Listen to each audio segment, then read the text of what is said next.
So today we got a guest on the podcast here. Well, it's just me and Dustin here. He's my cousin, and we're going to be chatting a little bit, kind of go back to some of the topics we talked about in episode 6 there. And if you guys remember, in episode 6, I talked about a little bit of a sleep paralysis event that I had, and figured that it was a good suit here because there's quite a bit of a story that Dustin has when it comes to it. And so, yeah, I guess we'll take it away. So, when was your first time that you had, I guess, a weird experience when it was, I guess, sleep related, I guess? Sleep related. Well, I've only actually had sleep paralysis one time. But the lead up to that is kind of more of the story to some degree. When I was a teenager, I would have just horrible dreams constantly. And it made me almost afraid to sleep. And doing an internet age thing, I Googled my problem, how to stop having bad dreams. I was going to church at the time and not paying any attention whatsoever to anything. And so I did not think of it as any type of spiritual thing at that point in time. And I thought there must be a logical way to solve my problem. So I came across a thing called lucid dreaming, where you essentially take control of your dreams and you use that to make it whatever you want it to be, which for me was just to not be whatever the bad dream was. I just didn't want to dream. So were your nightmares or bad dreams, were they always the same or were they quite different throughout? They were different. I would occasionally have some that reoccurred. I vaguely recall some of the details. It was kind of a long time ago at this point for me. But I would often be, the classic trying to run away from something and it's right behind you and you just can't quite run or get your feet one after the other. Yeah, those ones suck. And you're just terrified and there's nothing you can do. And you wake up and your heart's beating and you're sweating. It's a bad time. And it always just felt horrible. I hated it. And the lucid dreaming thing worked. I did a little bit of research on it. I read some things online and it solved my problem. And it was kind of fun. And I mean, some of the ways where you can just take control of your dream as a teenage boy is probably not very good. But for a long time, it solved my problems. And I leaned heavily into that and was essentially doing that every night. So what was then the next step from there kind of thing? Like when you figured out, okay, well, I can change my dreams and have control through lucid dreaming, but there was a change, right? Like, yes, so into something a little bit more. It started with just stopping the bad dream because, without going too great into it, the first step is just realizing that you're in a dream, which I'm sure everyone has experienced, where you're in a dream and you realize it's just a dream. And one of two things will kind of happen at that point, typically, is you'll either, oh, this is a dream. It's not real. And then you almost get excited and you just wake up and the dream and it's done. Yeah. And it sucks when it's a good dream. It's nice when it's a bad dream. Yeah, for sure. But on the flip side of that, if you realize that you're in a dream, sometimes you can change the dream. And I just leaned into that consistently. And there's kind of all sorts of weird steps to go into that. But it started to become more that after just getting out of bad dreams. And that wasn't always good. But I kept doing more research into that type of thing, just online, reading things on Reddit and other just websites related to sleep things. And I started to come across a concept called astral projection from lucid dreaming, which is sort of the next step, according to these people on the internet that you should definitely trust and are for sure telling the truth and giving you good, solid advice, especially when you're a teenager. Yeah. They are not. I think we've all made mistakes like that where we trust just randos on the internet, right? But yeah. And so the idea was that you could sort of recreate kind of everything how it is in your lucid dream, and then project yourself into that dream, if that makes sense. And so I started doing just that. And it was just a really weird feeling, but very exciting. so when it comes to the astral projection, does like if it feels like you yourself is in there, like it's not just like you're dreaming about yourself being there, or is it like it feels like you are personally there in like I don't know exactly how to put it, because obviously you're sleeping, but at the same time it's like you feel like it's real and that's happening maybe. So in the leading up to the sleep paralysis thing, I definitely would have said I was very aware it was a dream and was like, this is not real, but it's kind of an interesting, you're past just having dreams that you would like, or changing dreams into, more what you would like them to be, or whatever. And now you're kind of recreating this weird kind of fake real life in your dream. But I never did that a whole bunch of times or was like proficient at it or anything. I've heard other people on podcasts that are, either doing it just naturally, like properly, or going way further and getting into that. But fortunately for me, I had the sleep paralysis experience shortly afterwards. And that was the last time I have ever done anything like that, because it just scared me so badly. So, Well, yeah, what happened that night when you had that sleep paralysis? so that night, I remember the way I would sort of envision it is I would start dreaming, and I would dream that I was in the house, in my room, in my bed, and that was my dream. And then in my dream, which I had control of, I would just kind of detach myself upwards, kind of out of like my body and into the air. But everything was to the best of how I could make it in the dream exactly the same. Like the property was the same, the house is the same, my bed is the same. I'm in my bed and it's the same. But that night was kind of the best that had ever happened. And I sort of flew upwards and moved around and was kind of moving just away. And I remember just this feeling of like, I have to get back to my body in my bed. There's something wrong. And I woke up. And when I woke up, I just had this feeling of dread and evil like I've never felt before in my life, or felt since, to be honest. And I didn't see anything, but I also could not turn my head to even look.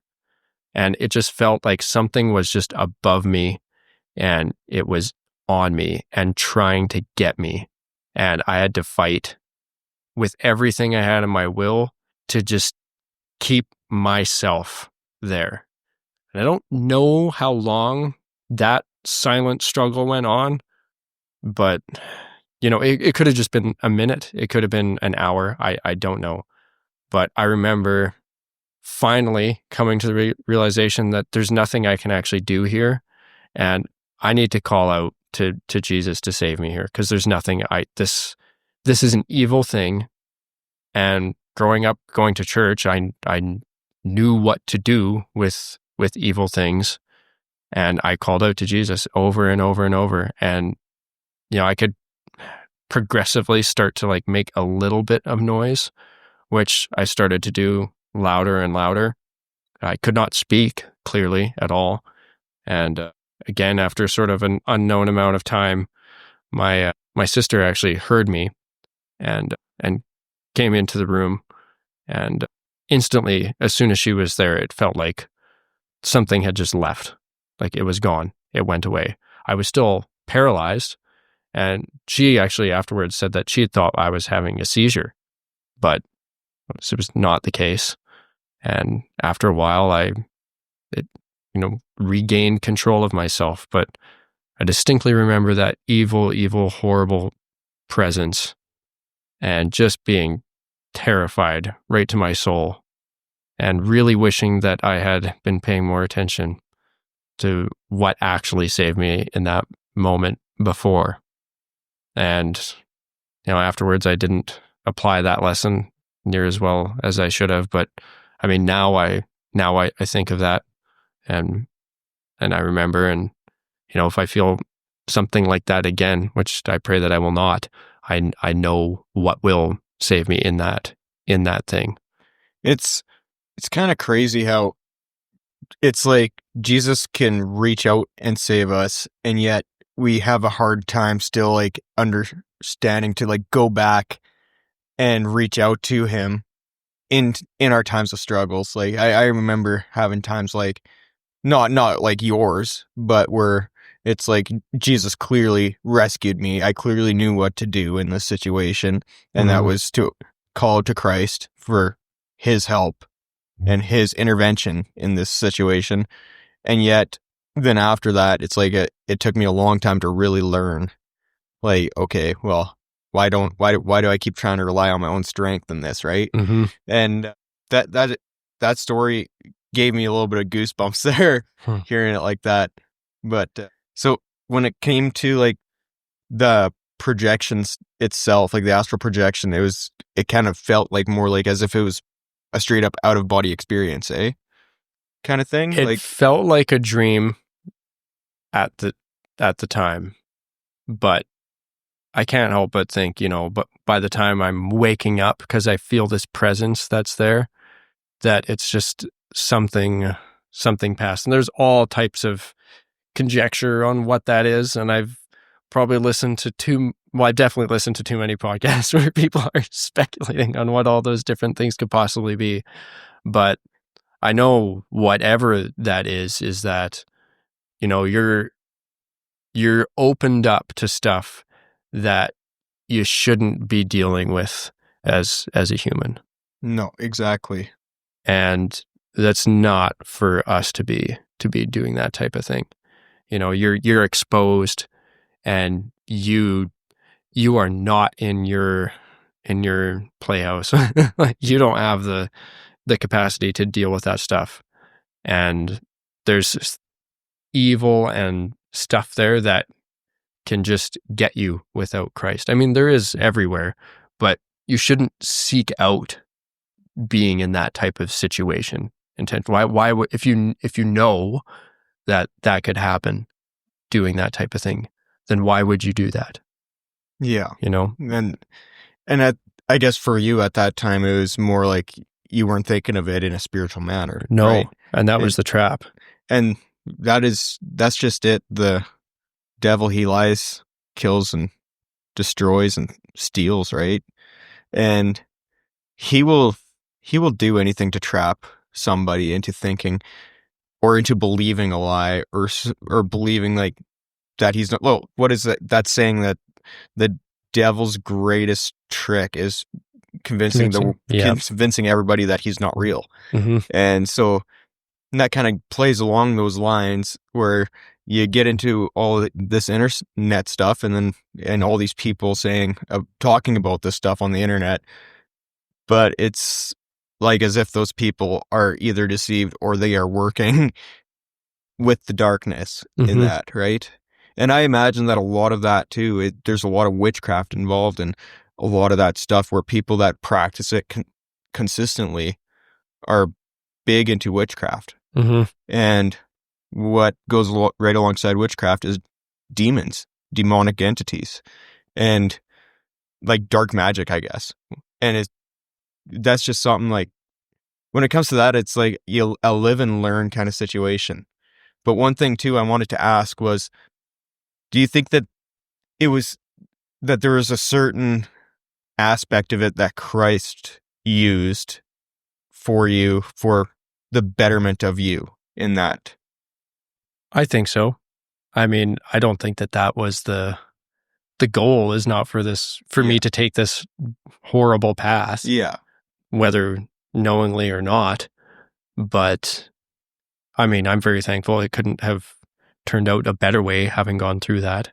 I wish I had applied the lesson sooner and not seemingly forgotten about it so quickly. Just the way that I lived my life for a number of years afterwards was not reflecting of having, that wasn't some type of like pivotal spiritual experience for me at the time that went, changed the way I was acting. And even though it did show me that, Jesus was real, his power can save you when you're in trouble. But I needed it. I needed that lesson. And even if I didn't learn it right there at that time, I sort of did. And I applied it later. And, now I feel there's been a number of spiritual experiences, I would say similar-ish to that in a different way that have happened since then, but only after I was seriously going to church, studying God's word, turning from ways of being not good. Like as if the demons or the devil is trying to trick you back into something or try and make you fall again, kind of thing, right? Like Yes. trying to tempt you as somebody that's taking his faith way more seriously. It's like, well, the devil probably thinks, wow, well, I got to try and draw him away somehow and try and tricks and deceives in that, right? And in those, I mean, specifically, I've had 2 instances since then where I've had just horrible dreams, sometimes for multiple nights in a row. And it's so tempting to just, well, I know the way that will stop those dreams, and maybe I should try doing that again. And I just think, no. And often, a good amount of the time, if I'm having a bad dream, I still realize I'm in a dream and I can just kind of wake up. And so that's nice. But the issue is then you go back to sleep and you're having the same dream. Yeah. And you're right back where you left off. And you feel just as helpless and dark, and honestly, even more so because you just left and you thought you were safe, and then you had to come back. And yeah, that was not good. The first time that happened was just after I had seriously started attending church again. And I remember praying lots about it and just having it go away, but just kind of feeling uneasy, having some not very good sleeps, but it kind of going away for a year. And then I had one instance where I was working out of town a ways. And so I had a hotel that I was staying in. And I remember having dreams in the hotel where I would wake up and I was in that hotel room and it was just not quite right. And then I would wake up and I would go, oh, okay, that was just a dream. But then I'm still in the hotel room and I notice again, it's not quite right.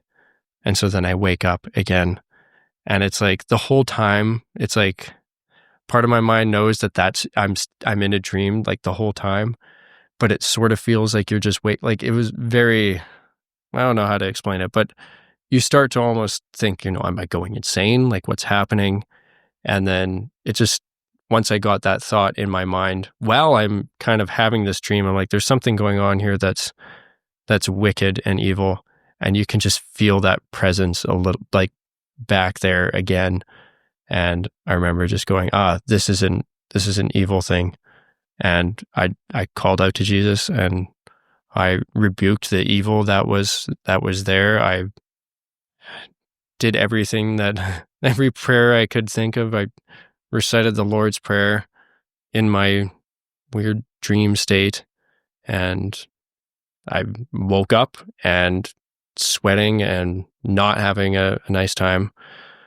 And I just prayed. I read my Bible. And then that was the last time that I've ever had a dream like that. And that was 2 years ago today. Or not today, sorry. 2 years ago from today. Oh, yeah. Roughly.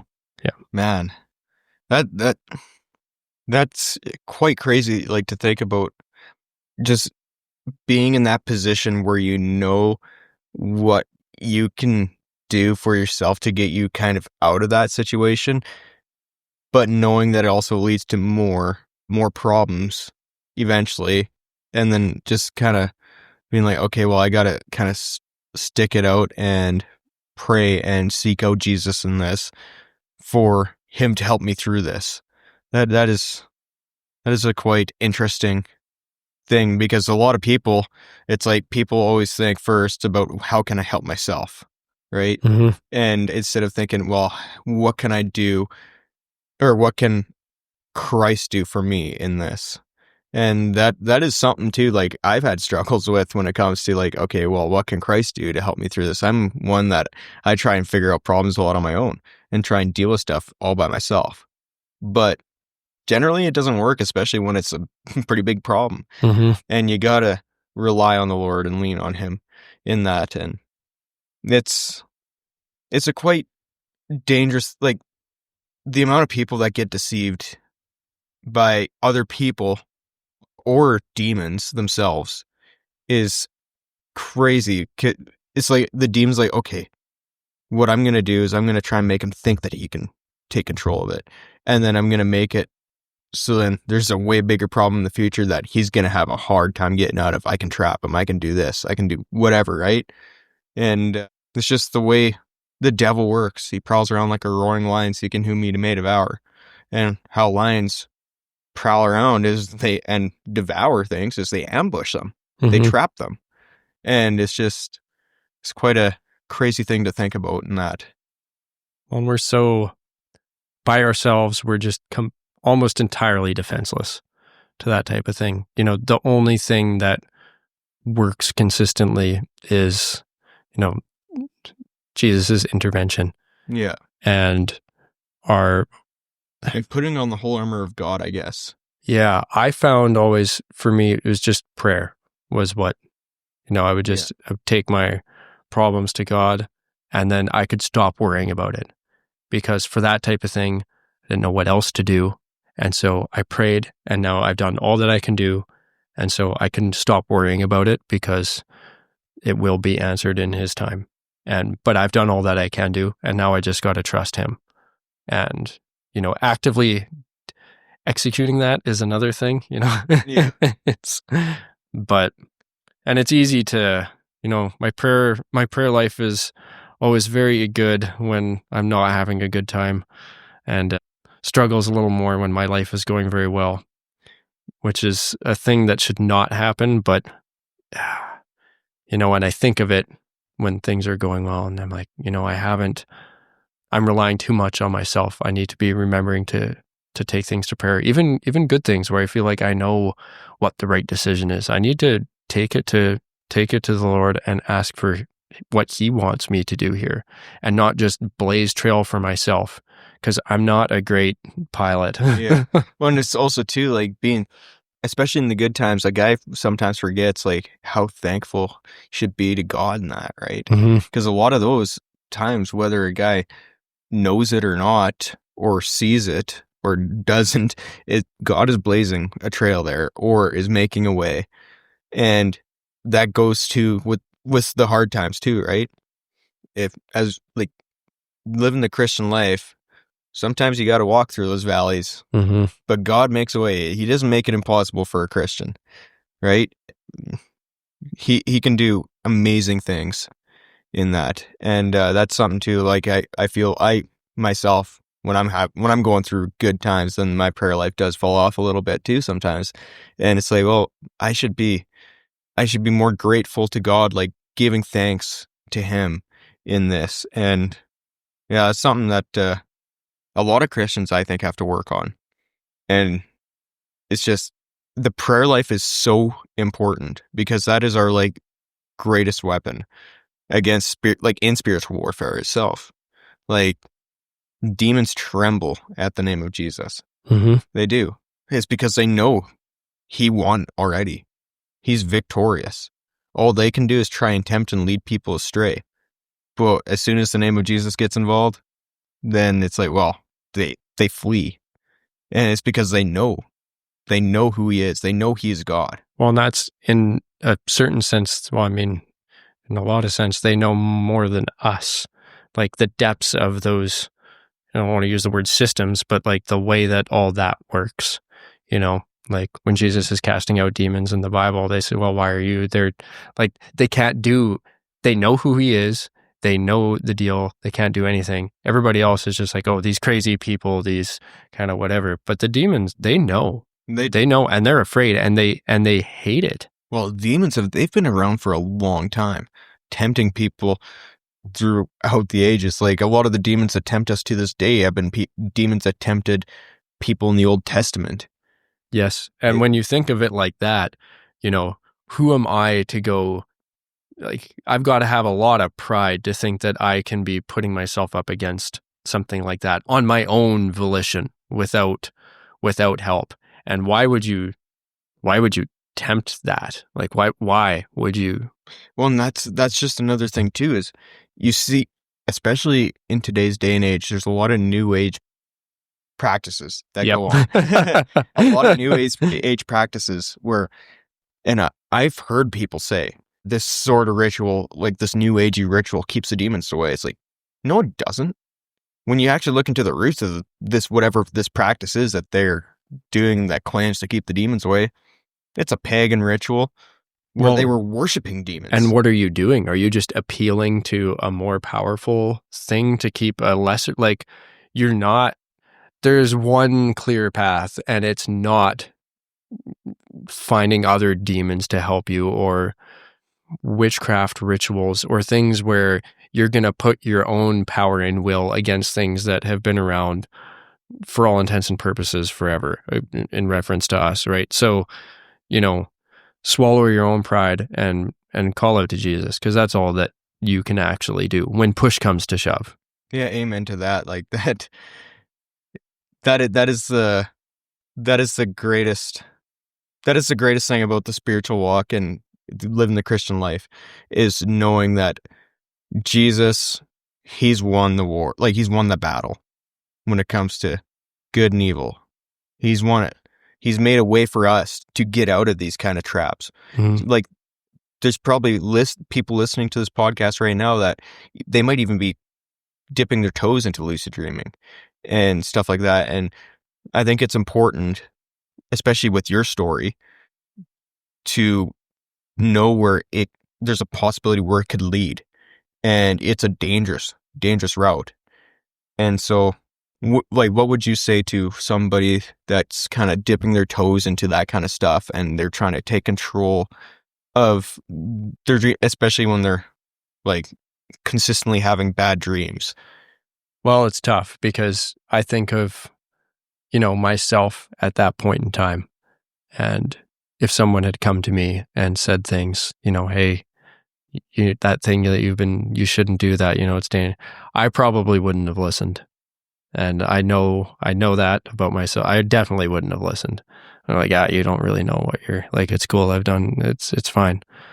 But, it's a risky thing where you don't know all the risks and you think that you do.